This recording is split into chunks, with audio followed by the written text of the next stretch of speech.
Depuis que l'armée américaine est partie, l'Irak a encore sombré. Les milices, l'État islamique, des milliers de morts et de déplacés. Certains membres de ma famille sont restés dans le pays, souvent parce qu'ils n'avaient pas le choix.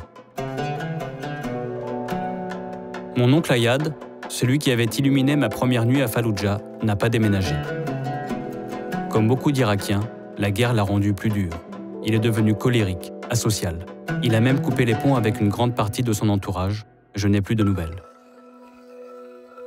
Mon cousin aux yeux verts, Ziad, est resté à Bagdad. Il est agent de sécurité dans une raffinerie et risque sa vie tous les jours. Les raffineries sont souvent les cibles d'attentats.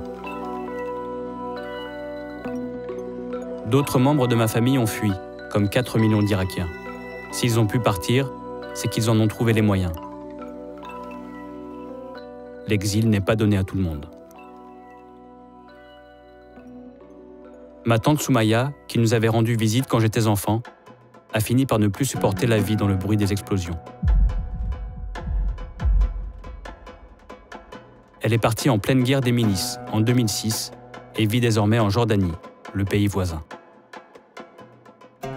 Mon cousin Oday vit lui aussi en Jordanie. Il a transmis sa passion de l'équipe de France de football à ses 2 fils, qui, eux, n'ont jamais vu l'Irak. Depuis qu'il s'est enfui, Oday n'y est jamais retourné.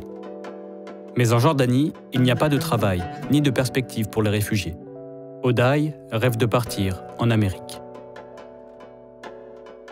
Mon cousin Omar, qui collectionnait les petites amies, a pu s'installer au Canada, autre pays refuge pour des milliers d'Irakiens.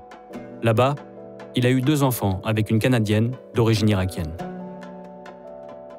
Mon cousin Mazen, qui faisait de son mieux pour soigner ses patients à Bagdad malgré les pénuries, n'a jamais abandonné sa vocation.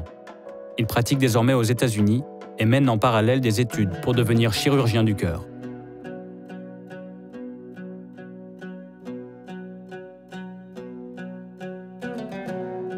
Mes parents vivent à Nanterre, en banlieue parisienne.